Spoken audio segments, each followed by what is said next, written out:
wherever you are. Today we are going to look at our topic today is introduction to building law.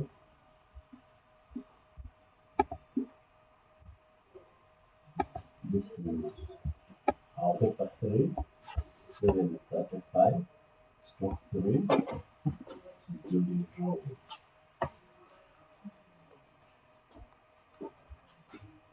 In this paper, we majorly deal with building plans.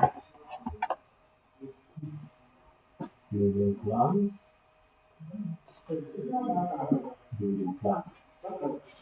And our first question will be, what is a building?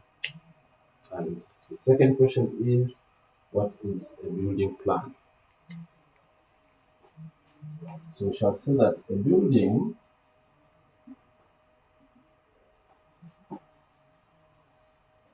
is a structure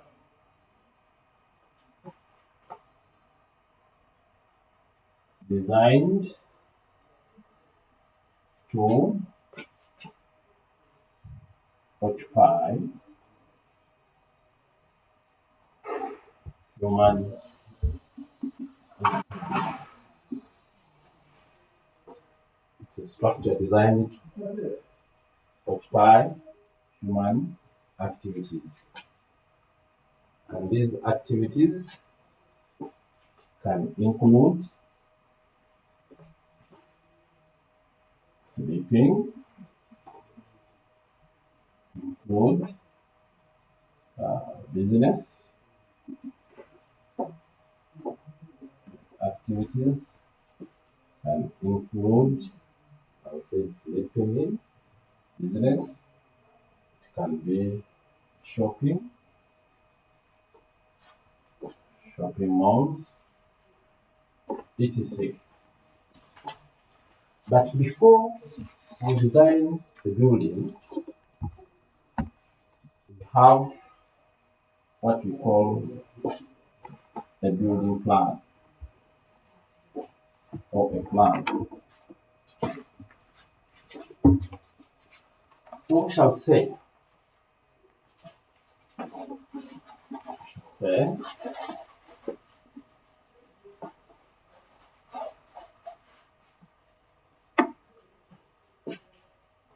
a plan of a building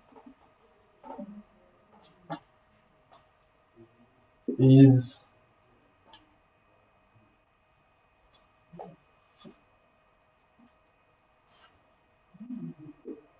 what is seen from above when a building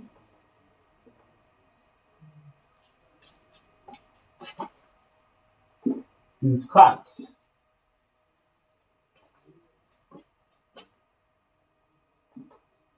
horizontally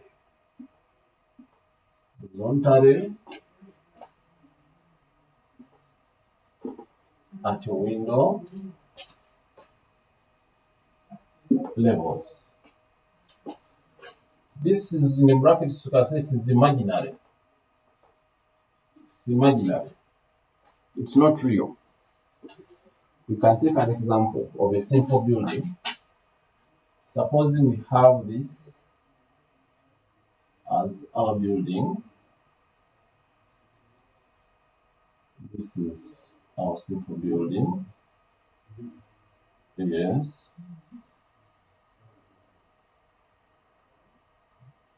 This is our building, and this is what we have. We have a door at this point. We have a window at this point. We're having another window end. Good. So if this is a simple building and we want to emphasize the point that cut horizontally at window level. You cut at this level like this,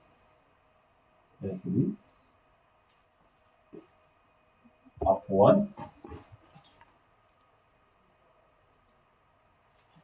You remove the top part, and once you remove that top part of the building, what remains and you observe it is what we call a building plan. Suppose we take that web structure. What would remain if we remove that roof? What will remain if that roof is removed and we have cut? This is what we shall have.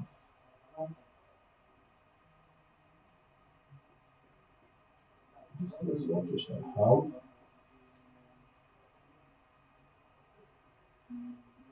Two walls will be represented. Two lines. So we have this door. We have this window. And then we have also this window this side.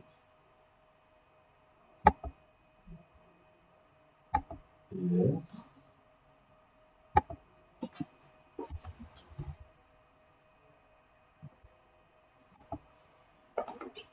This means this is what it means that we have this is part of the window that has remained, this is part of the door, this is that, and inside have this. Meaning, once we are on top of this remaining house and we observe from the top, we shall have this, that's that side, this one, this, and we have where we have the window, this one, we shall have a door, probably opening inside, if that's the symbol, and then we shall have another window, which is this one. So, remember there is even a veranda of this building. There is a veranda. We shall put it there like this because you also see it.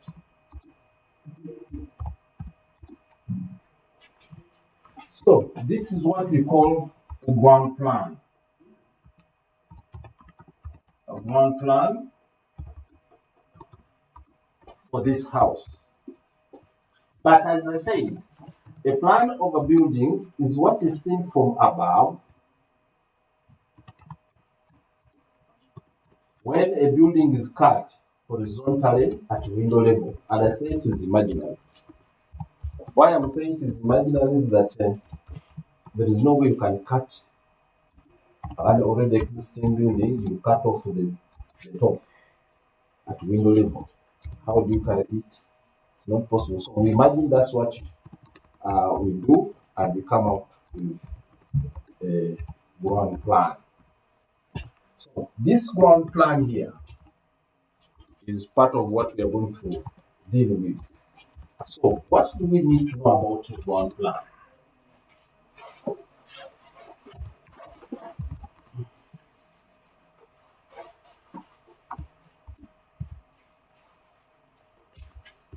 symbols. You can look at building symbols.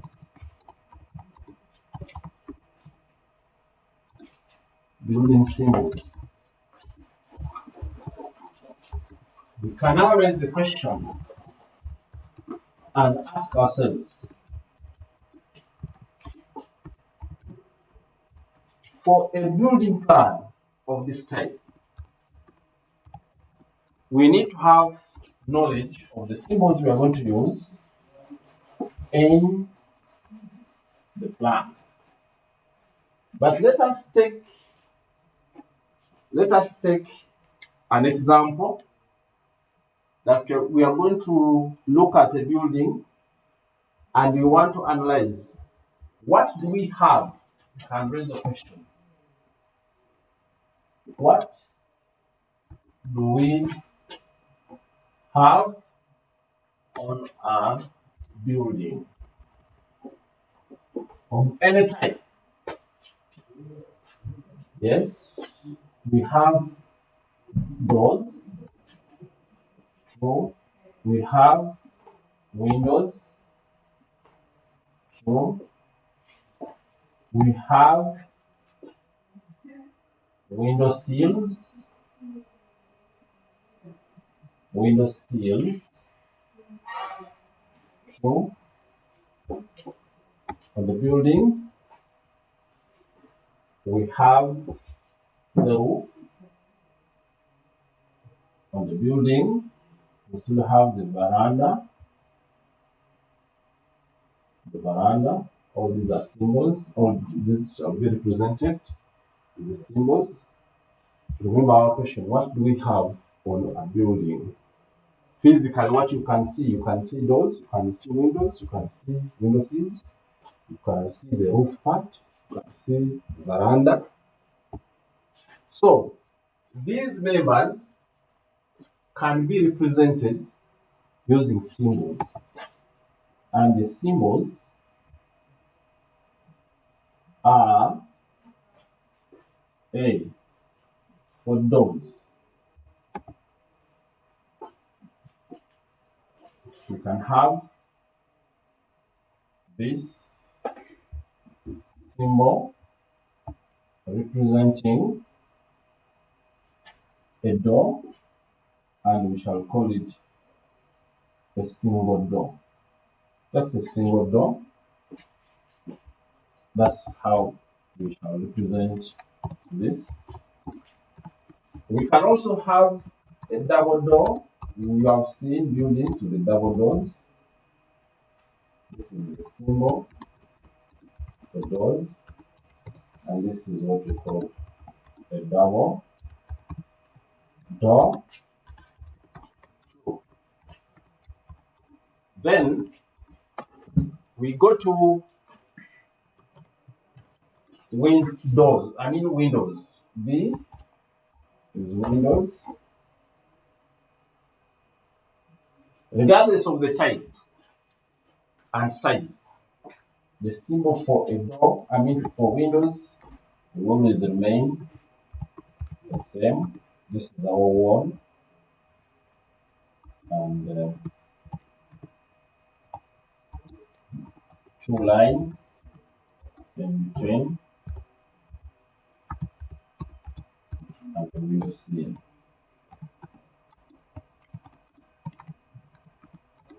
So that's the symbol for a window. And we shall use this very chance to have this as the window sill. You can write that this is the window sill. The spelling can be S or C depending on the type of book. For example, we shall use S. So window sill, that's how we represent it.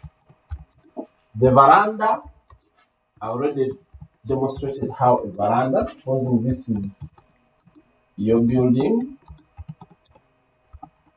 represented by two lines. You can have this as the veranda. Yes. And a line that is dotted around the veranda, is what we call the roof line. So this is the roof, and this one here is the veranda. So these are the symbols. But another question can be, what other symbols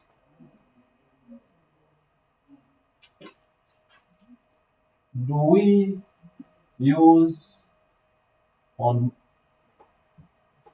buildings?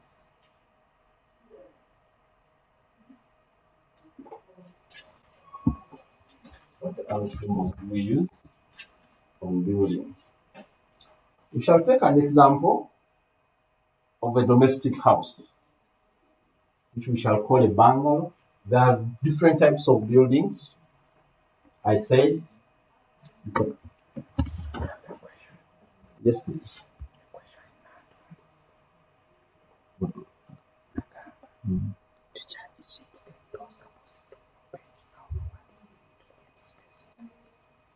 Thank you for the question.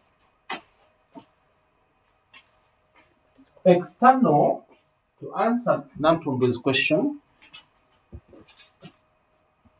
all external doors open outside. They open outside like this one.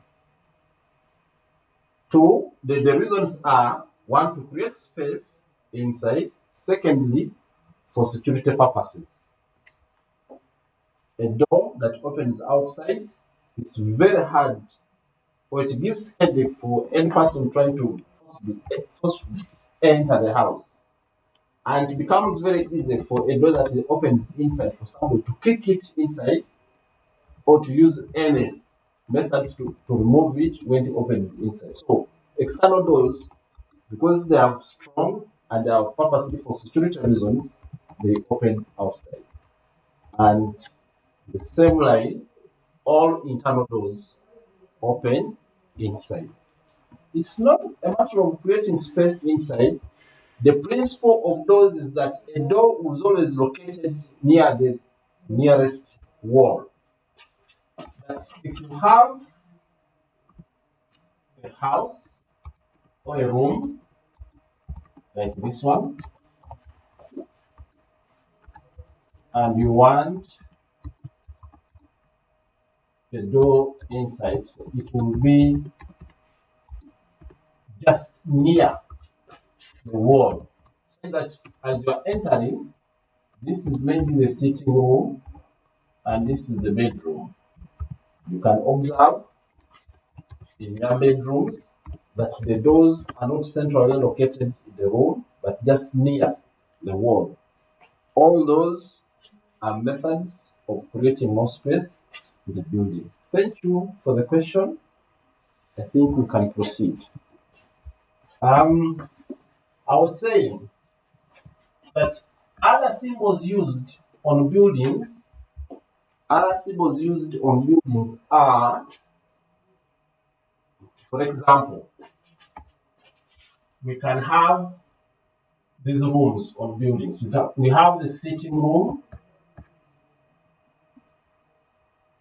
sitting rooms, or sitting rooms, one. Have bedroom.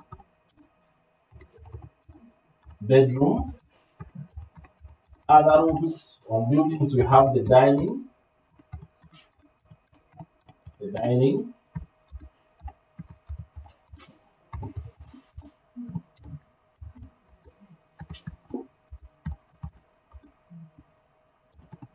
Have the dining.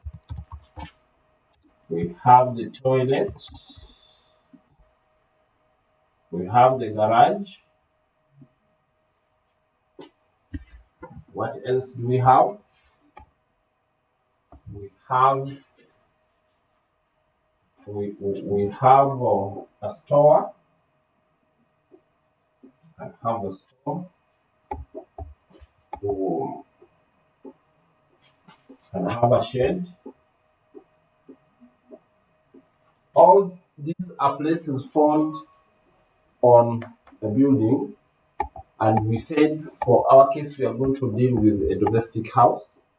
In your house, wherever you are, you can remind yourselves by looking around that you have a sitting room, there's a bedroom, there's a dining, you have a toilet, even a bathroom. You have a bathroom, possibly there is a garage, you have a store, you have a shed. Most of these are represented using symbols, and we are going to look at the symbols for each of these rooms. Now, apart from these other symbols we looked at, the external symbols, we have the internal symbols, and we are going to demonstrate those here.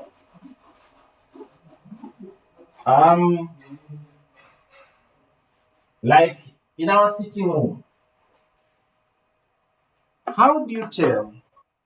Because we cannot write, at times instead of writing the word sitting room, we shall use symbols to demonstrate that.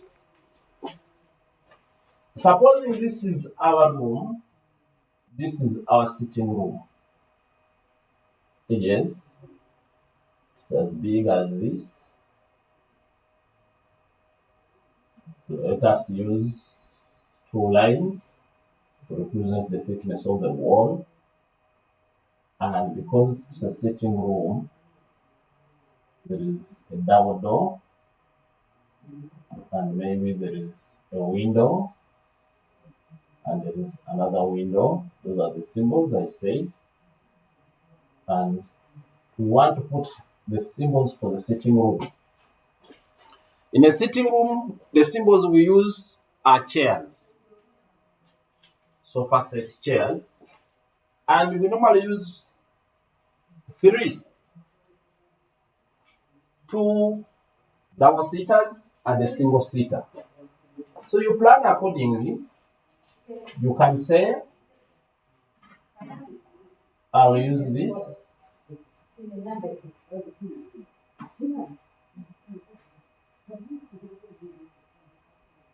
Yes. Yes.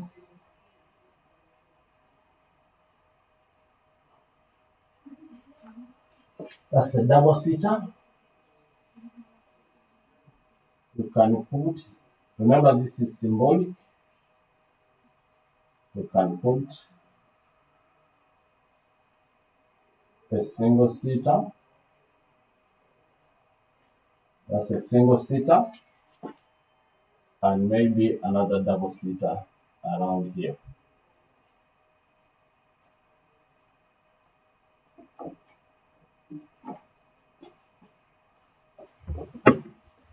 Good. So these are the sofa sets, and they are representing the sitting room. As we continue with our building drawing, we shall use these symbols, and this is the symbol for a sitting room. And once you see a room with these symbols, just know that's a sitting room. So we can write that this is a sitting room, and that will be enough. The 3 seats are enough to represent and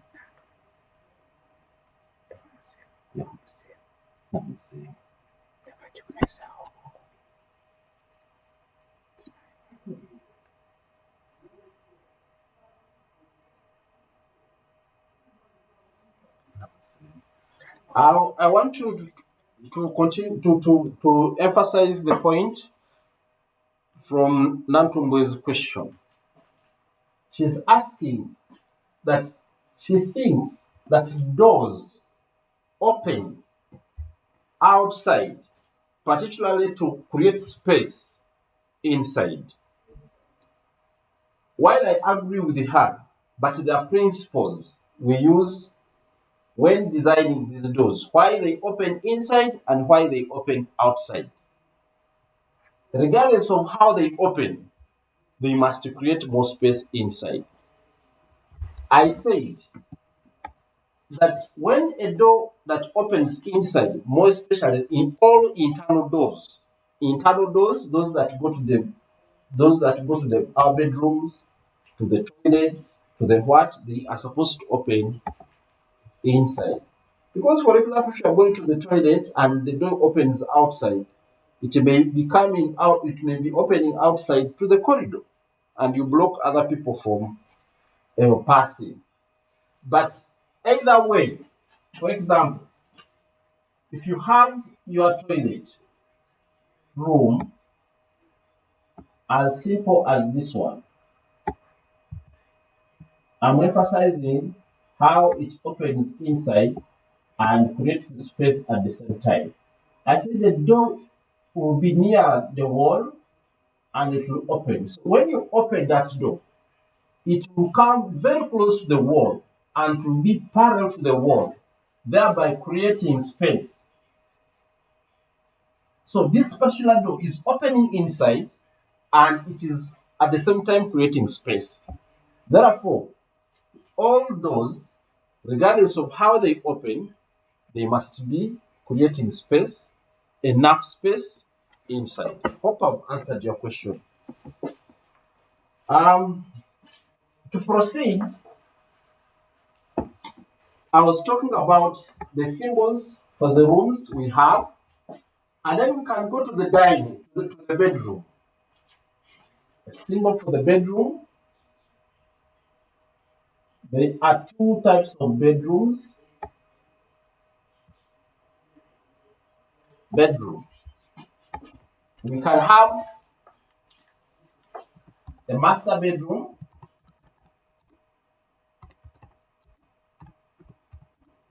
a master bedroom. A master bedroom, if we can take this room, our sketch is representing a bedroom, and I say the two lines represent the thickness of the wall. And supposing this is the door that takes you to this bedroom. Good. I said it must have, the room must have an opening. And when you are drawing your bedroom, your bed, and also the master bedroom, it's square in appearance. These are pillows and probably a bed sheet. This is the symbol of a master bedroom. Master bedroom, we imagine that it's a double bed. And if I were teaching A level, I would say it is 1,800 times 1,800 in dimension. So this is the master bedroom. A student is supposed to know that the bed itself is a square, and once you put the two pillows, that will be the master bedroom. If we are talking about a single bed, a bedroom other than the master bedroom, is supposed to have one bed. It's supposed to have one bed, and the symbol will look like this. 900 times 1,800. Yes, one pillow, and that's symbol. So this one is a single bed. This is a single bed. That's a single bed, and that's the symbol. So if we are dealing with a bedroom, I say the bed must be facing the side of the window. And this is how we represent a bedroom. This is the master bedroom. This is the single bed. So on your ground plan, whenever you see a bed, a bedroom, the word written a bedroom or master bedroom, please carry this symbol and insert it there, because we shall always mark the symbols that you present on your drawing. Then we have the dining.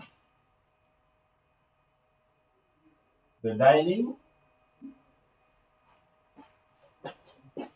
Take this as your room.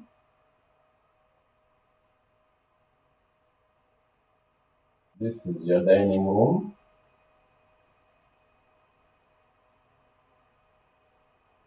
Yes. We have a window. This is this one. Draw this table. This is the plan of the table. It should be proportional. And you have this seater. You have that seater.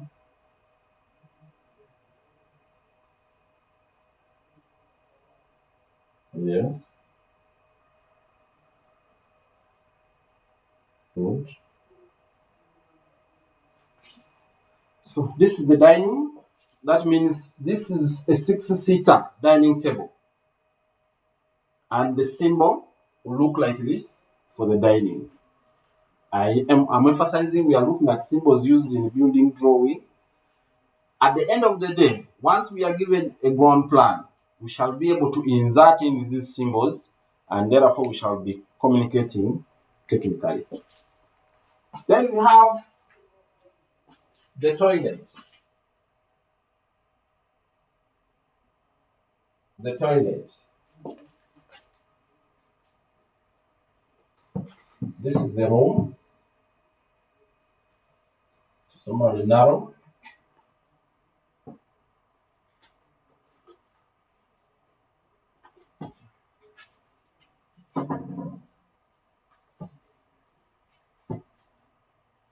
There is a door. There is a window. There is a window sill. This is the cistern. That's the cistern.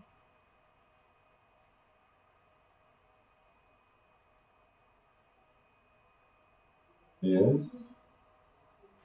That's the toilet. That's the toilet. And because we must wash our hands, this is what we use for washing our hands. This is the toilet. And at times we can have a toilet. It can be both toilet and bathroom. This is what we shall have. Toilet stroke bathroom. It can be a single room with all those components. True. We can have, yes.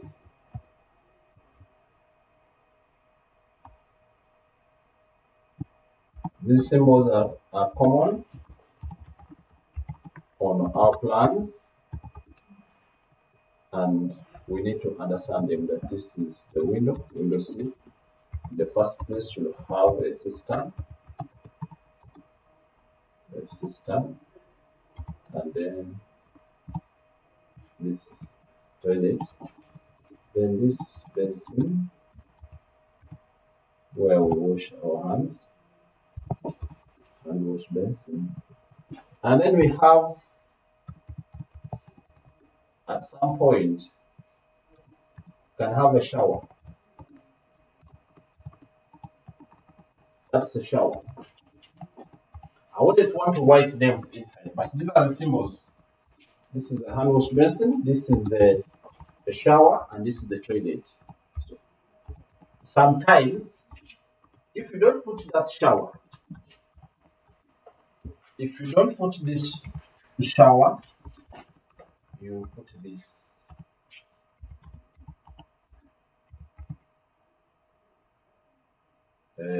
Bathtub. Yes.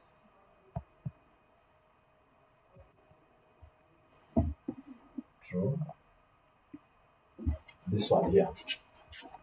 It's very common in the master bedroom where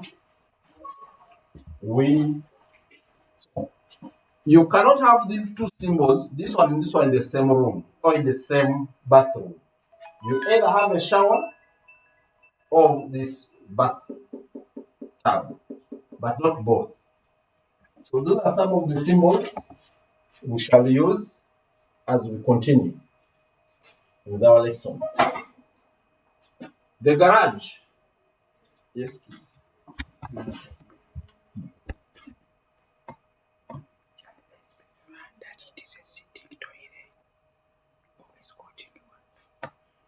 No. I'm answering. Who is that? Nantumbwe again. Whether it is a sitting or no. For a symbol for the toilet, we cannot specify what we call a symbol. A symbol is a sign. It is a sign. What you will do with the sign metaphor, as long as you're within for as long as you represent this sign, we shall know that this is a toilet. This is the accepted symbol for a toilet, regardless of the type you are going to construct there.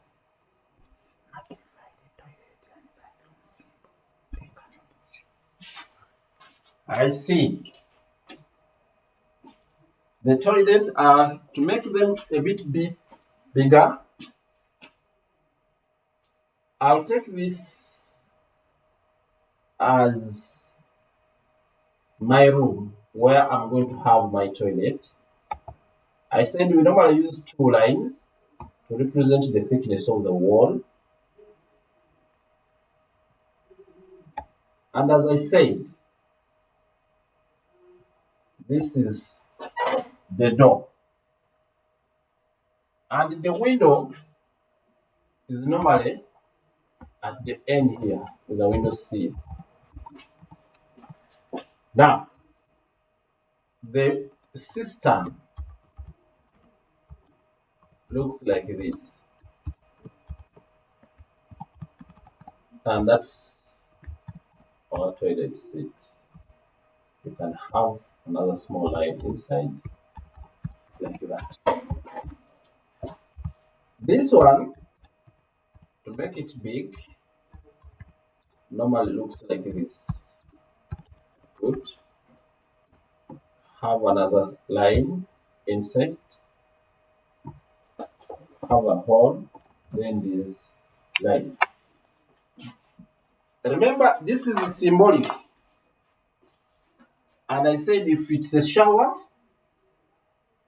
draw it here. If this is your shower, yes, this is the shower. There is a hole there. Then that's the symbol for a shower. So I think this one is a bit magnified, and you can see properly now. So the symbols we use on buildings help us to communicate, because when we go back to technical drawing as a subject, it's a language for technicians and engineers.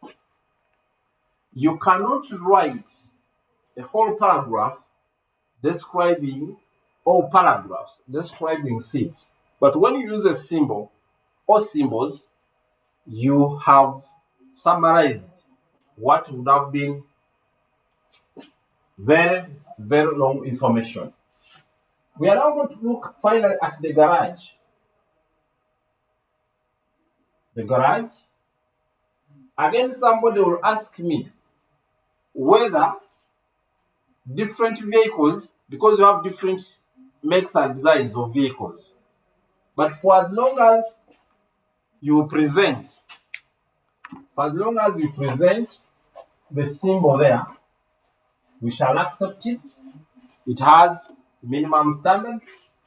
So this is your garage.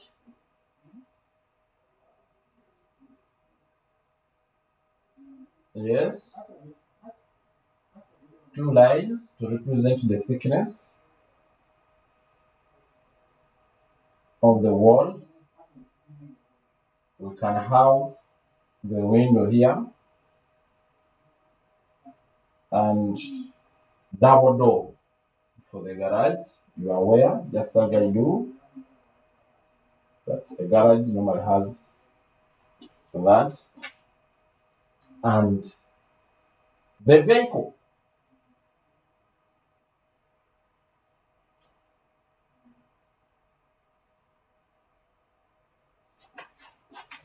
The symbol for the vehicle.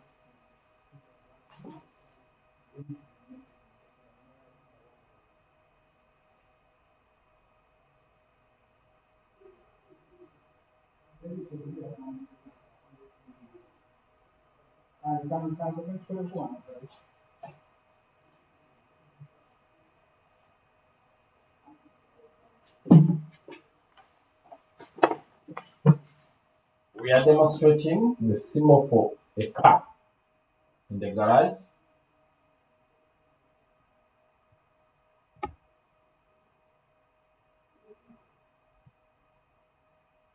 Yes.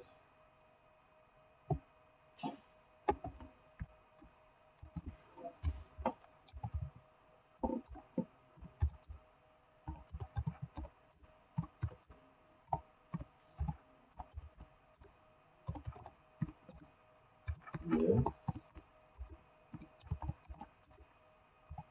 Good. That's the symbol for a car in the garage. So when you are presenting your garage, this is the symbol you are supposed to put there. And therefore, the question in your national exams will always be draw the ground plan to a scale 150 or to a scale of 1 to 100 or to a scale of 1 to 75 and present all drawing symbols in their required positions. Look, the way I have placed these members inside these rooms is the right way. And these are the right positions we are supposed to place them. Because if this is your door, this is your window, we expect the vehicle to be here. Just imagine for the bedroom that all beds, regardless of what you see at home, all beds are supposed to face your head as you are sleeping is supposed to be towards the window. It's a principle. And when you do that, you have placed the bed correctly. So if you change the bed and put it in the wrong direction, contrary to what national exams require you to do, then that means you are presenting the symbols wrongly. I want on this note to say that not all rooms in a building have symbols. For example, a store will keep so many things. A store will keep so many things. There is an important room we forgot. It's the kitchen. Yes, we are going to present the symbol for symbols that are supposed to be in the kitchen. I said this is the garage, and that's the symbol. We can go to the kitchen. I said the store, you can keep there all sorts of things. Therefore, you cannot single out a single item and use its symbol to represent a store. So you leave it empty. And even the shade is also left empty. The kitchen.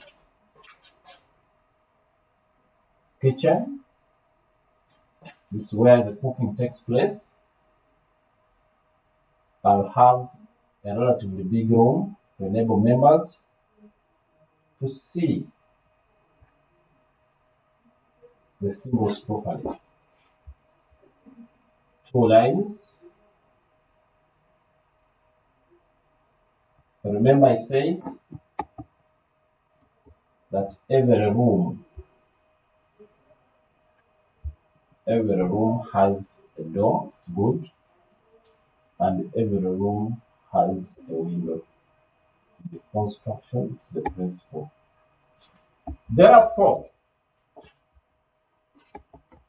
there are so many things we find in the kitchen, but we are going to use those that we may have a cooker, we have a sink, we have cabinets, but everything that is movable, we cannot present it in the kitchen. We only present with things that are permanent. The sink, which is the major item in the kitchen, is supposed to be at the window side. And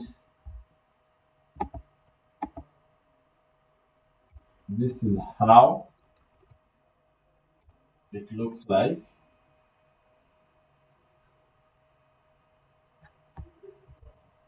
Yes, that's the sink.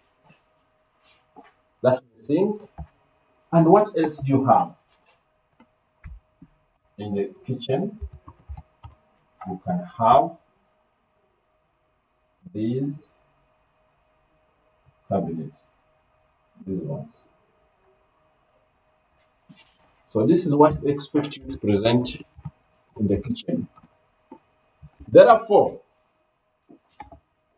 if we have looked at the symbols in a building and the symbols on the building, we say those inside and those outside must be represented as required.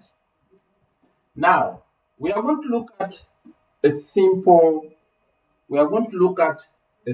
building to start with, and then we present in our symbols.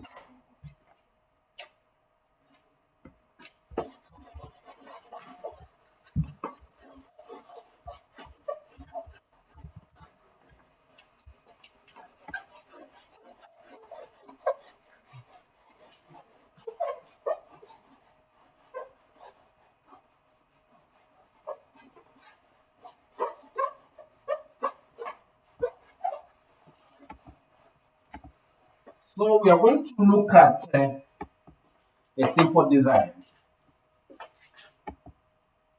Design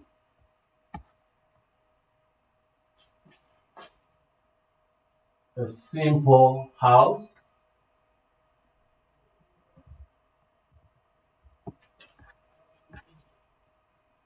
with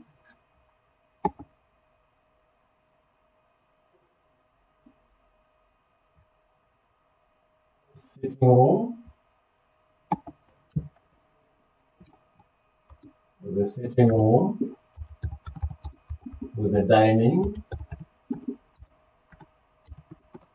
kitchen, bedroom,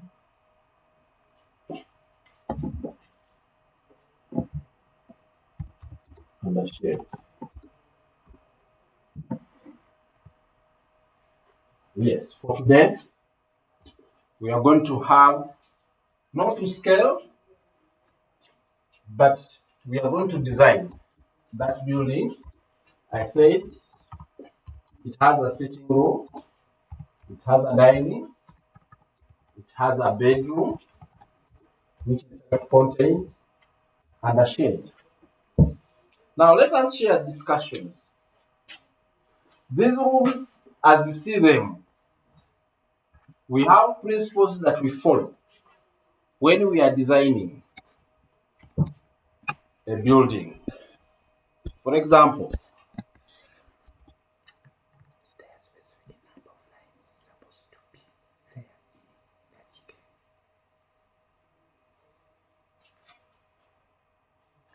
No, I'm answering Nantumbwe still. She's asking whether there are a specific number of lines that are supposed to be in the kitchen. Maybe you were trying to ask whether on the sink, because the lines I said, the two lines outside mean the thickness of the wall, but the other lines I drew, I meant this sink. Sink, which I said looks like this. This is the hole. Maybe you meant these lines. These lines here, when you look at your sink, these are corrugated lines, depressions. But we don't, because we are just using symbols, any lines between 3 and 5 are enough. But because this we are dealing with symbols, but we are not saying that when you put so many of them, you will carry more marks, because as you are working out, remember, you are working against time. So there are no numbers of lines required for particularly a sink, and there are no lines that are required when you are designing the cabinets. These cabinets, the ones I try to draw, I think they look like this. We don't have a specific number. It depends on the space. Each of this is something. Don't put so many, and don't put the lines too close. These cabinets where you put plates, at times you put saucepans and other utensils in the kitchen. So above is what you see, and this is how we represent them. There is no specific number that is required. Thank you. Teacher, Mm. teacher, not on the sink or on the table like it is structured.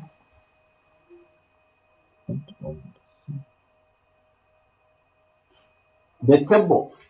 Do we have a table in the kitchen?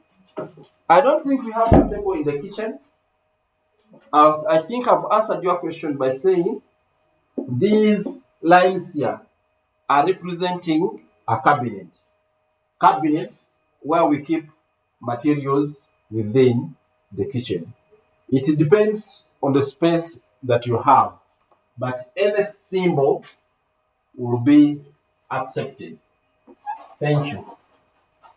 I'm also saying that if you are to design a simple house with a sitting room, dining room, kitchen, bedroom which is self-contained, and then a shed, there's something I want you to know, that as we are designing this, there are certain things we eliminate or we consider in the process. For example, you cannot put a shed, you cannot put your toilet near the kitchen. No. Or you cannot put a toilet in the kitchen. It is designed in such a way that the shed will usher in your guests or you yourself in your house, and the first room you enter will be your sitting room.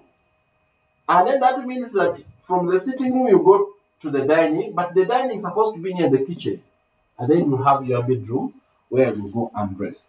We are looking at a simple house which may not have so many.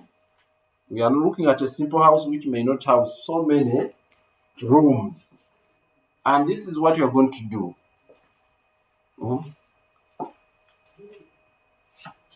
This is what we are going to do.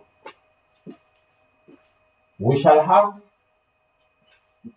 organize and say that suppose you have this as your shed. From the shed, you will go to the sitting room. Then from the sitting room, you can have a dining, and then near the dining, you can have a kitchen. Then from the kitchen, probably you can have your bedroom. Therefore, we can design and say, we shall take this part, this one,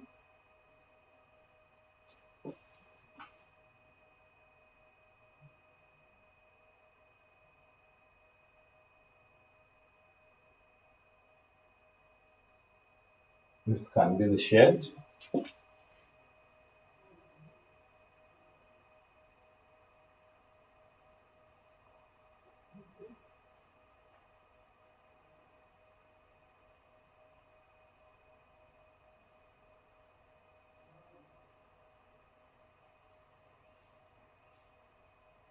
Yes.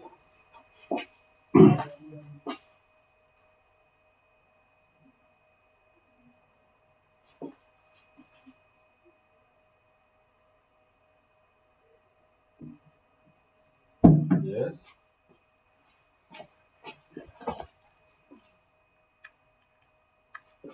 And then you can have a bedroom with this design. That this is our shed. Maybe it has 3 columns. And then we have 2 lines, I said, are representing the thickness of the wall, which is this one.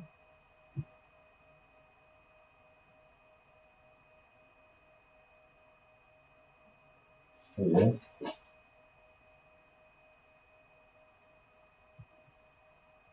Bedroom. Good. This is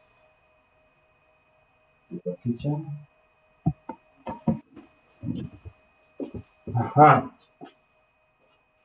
There is a door which will enter this room, and you could be having a door that is moving outside this building. Good. We have a double door from the shed. This is the symbol for a double door. You enter the sitting room. Then from the sitting room, you can enter the kitchen. Then from the sitting room, you can enter the dining. There is a serving hatch where food is served, the dining. And then you can have a door here to the master bedroom. And then you can have a door here to your bathroom. Good. And after having all those doors, you can now look at windows. This one being the sitting room, you can have 2 windows. The window under the shed without the window seat. You can have another window this side with a window sill. Good. Then this one here, you can also have a window at this point. Yes. This dining here, you shall have a window at this point. This bathroom shall have a window at this point. Then this bedroom here will give us this window. This is still a sketch. We shall build on this one. So if this is what we have according to this principle, that you go to the shed, then from the shed you enter the sitting room. From the sitting room you can access the dining, the kitchen, the master bedroom. It's just a simple house for one of you who has just graduated from Makerere University and you have been allocated a house because you are single. And what symbols are we supposed to insert in this? This is the question. The symbols we are supposed to insert here, for example, you are aware, as we discussed, that this is a kitchen and we shall have a sink here. We shall have a sink here. That's our sink. And then, just here, we can have cabinets. Yes. Good. Symbol covered. We go to this dining. This is your dining table. Simple table. It can be a 4-seater. A 4-seater dining table. And that's the symbol. Good. And then we can have, you know that there is a hand basin around there. Then we have a sitting room where you can have this seat.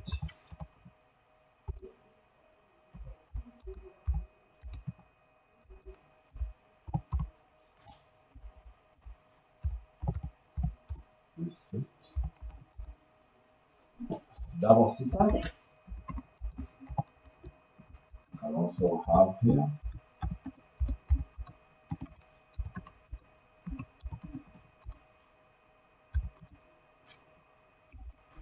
Also double seater and probably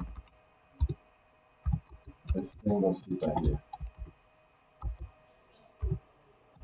Yes, that's the sitting room. Shed, you can write that this is your shed. And the master bedroom is this one.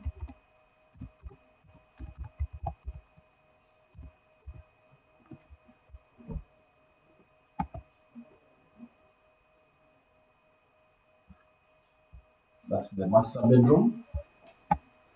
And when you go to this, very simple drawing,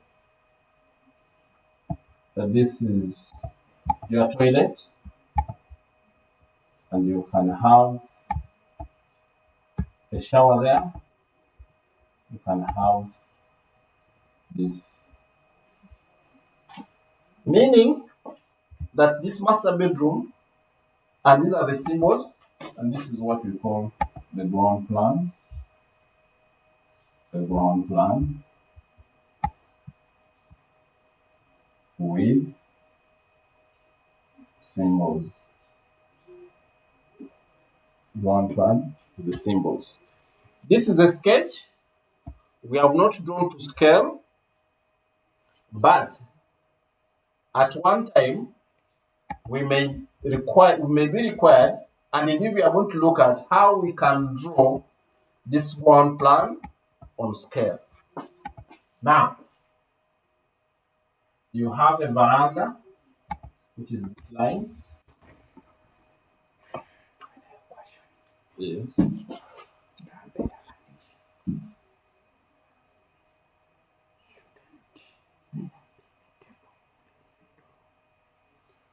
No. Anita is asking a question whether there shouldn't be a table in the living room. At times, we eliminate some of these things because we avoid congestion. These are not the only items we can put in these rooms, but we are only putting there those that are required by the examining body. So these are some the required symbols for these particular rooms. Thank you for the question. So this is our ground plan. This is how it looks like. I was saying that this is the veranda.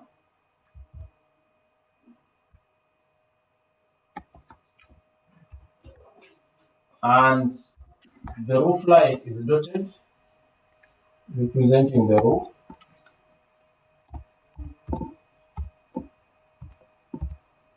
It is representing the roof.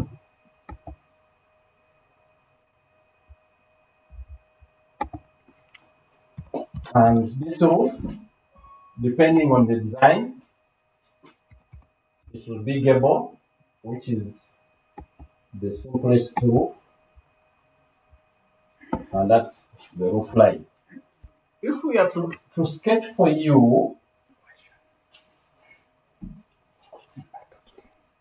Teacher, what about the wardrobe? thank you very much for the question, but today she's asking whether she's asking the symbol for the wardrobe. The wardrobe, you know very well, that is put in the bedroom. Yes, there is a symbol for the wardrobe, and this is how it looks like. It looks like an envelope. Supposing we shall take this point here in our bedroom and have this. Maybe, I don't know how big it is. So you have this symbol to represent. These are two wardrobes now. If it's a single wardrobe, then it will be like an envelope. So this one here is the symbol. Thank you for the question. Thank you very much for the question. I say the symbol for the wardrobe is like this.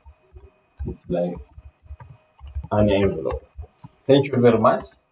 There are many other symbols we shall look at as we proceed. I was saying that this house, how will it look when you look at what we call pictorial? It's not what I'm teaching today, but I want you to understand that from this ground plan, as given to you, we can now draw artistic impression. I'll begin with a simple box. That what we call the pictorial is projected at a required angle, which is supposed to be near 30.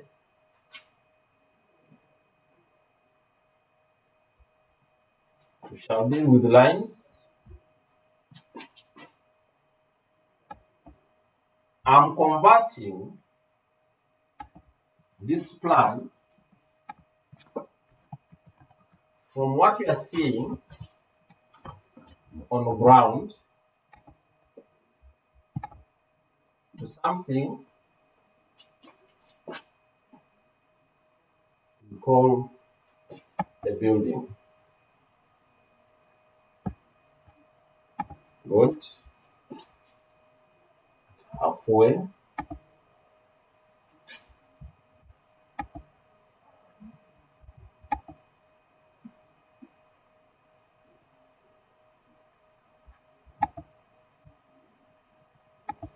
We deal with the parallel lines. From a box, we can have this. This one is our shape. When you look at this shape, it is giving you this.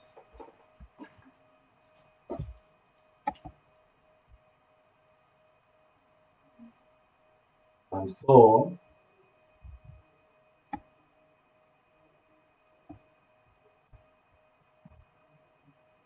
yes, we shall have a roof on this.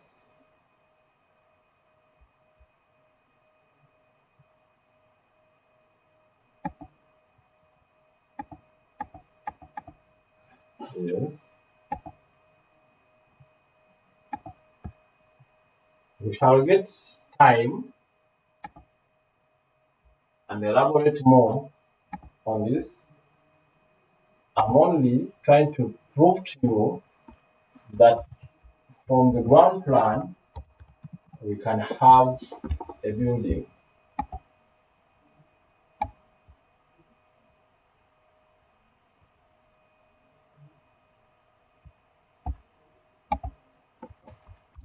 Yes.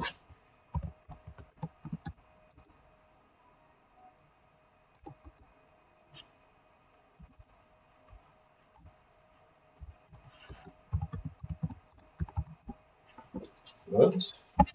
Here we are.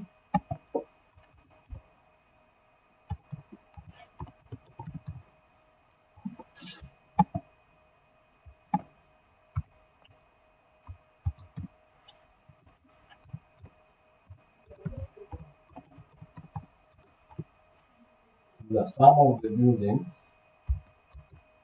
we shall deal with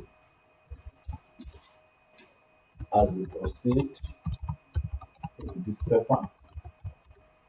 And for today, I said we have been looking at symbols of the building, and we have looked at a number of symbols that are found outside the building, and we have those that are found inside the building.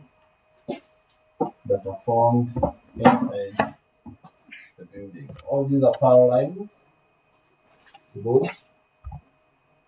We have a column, which is this one. We have another column, which is this one.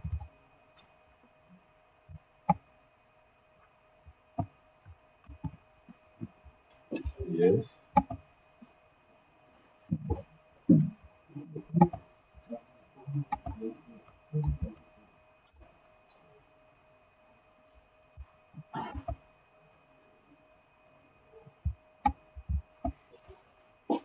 Good. The veranda.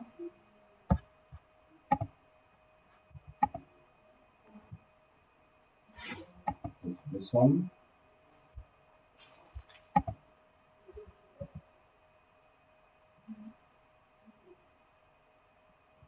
This is the veranda of the building. Good. Now, these other lines, I can eliminate them. They help you to obtain the shape of the building, but they are not part of what we really want to emphasize. And therefore, because we draw using a rubber, a pencil, you can always use a rubber to eliminate the unwanted details. And when you look at this, there is a window here, which we shall put here. This is our window. Yes. With a window sill. I have a window and a window sill. Good. No. And this is that's the window, which is representing this one. As a principal, there is a ventilator at the end of the gable, just like here. We can have this. There is a door and window. Yes, there is a door somewhere here.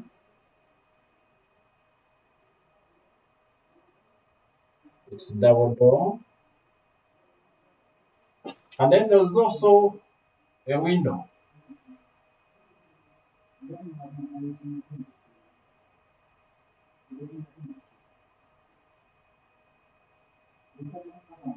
That's the window. And this is the house. The symbols for iron sheets are that. The symbols for iron sheets are these ones. And this is the lowest point Q that we talked about. If there's anything, so this house here will look like this, but these are just sketches for today, I was trying to look at a building and the symbols. Maybe to review what we have gone through, we have defined a building as a structure designed to occupy human activities. It is human activities. A building is not only for sleeping in, it can be a factory, it can be a school, it can be an abattoir, it can be a mortuary, name it. So, but when we have designed a building, we have symbols that we use. I said that the symbols we can find physically outside the building, and those ones, just as you look around, we have windows, we have doors, we have pressure boards, we have columns, we have iron sheets, we have the veranda. All those are items we see on a building as we observe it from outside. We went ahead to say that there are symbols we also use to show our buildings that are indicated within or the inside part of the building. We first of all listed the parts of a building. We say that what we have in a building, we constituted of a domestic house, a bungalow, a house where you and me sleep. It has the following. We mentioned the sitting room, we mentioned the kitchen, we mentioned the dining, we also mentioned the toilet, the bathrooms. All these are rooms found in a building. And we said for each of the rooms mentioned, each room must have a door for entrance and a window. And we said these rooms have got different functions. The functions of a bedroom are different from those of a sitting room. The functions of a kitchen are very different from those of the dining. Much as most of us, we abuse some of the functions of these rooms. You find somebody has shifted the music system, which is supposed to be for entertainment, in a sitting room, and has taken it to the bedroom where one is supposed to rest. So we said these symbols, we listed the symbols and we tried to draw the different types of symbols and where they are correctly located on the building. We have looked at symbols for the dining, the symbols for the toilet, bathroom. We have also looked at the symbols for the master bedroom and then the single bed. Then we also looked at the symbols for the kitchen and the symbols for the sitting room. I did mention that a store and a garage, a store and a shed, may not have specific symbols. We also looked at the symbol for the garage, where we did draw the symbol for a vehicle. And then we went ahead to design a simple house with the following rooms: a sitting room, dining, kitchen, bedroom, and a shed. But we said these rooms are normally related, or they are designed according to function and the way they are placed. I said you cannot put a toilet in the dining or near the dining. But we went ahead to give a formula of how we can reorganize these rooms and formulate a house. And then we said from the shed, you enter the sitting room, and then from the sitting room, you can go to the dining. And we say that the dining is normally near the kitchen, And then on the other side, far away from those rooms, we can have our bedroom. And this is what we have, or this is what we have represented in sketch form. And we call that the ground plan with the symbols. And we said students may not have a good picture of what we really mean by this. We have gone ahead to give them a simple sketch of how this house will look like. Though our major theme today was not this pictorial, neither was it this plan, but we're looking at a ground plan and its symbols because we're looking at introduction to building drawing. Thank you for the wonderful lesson. We shall meet next time and proceed from where we have stopped. Thank you very much. Let me see whether we have any other questions to respond. Thank you.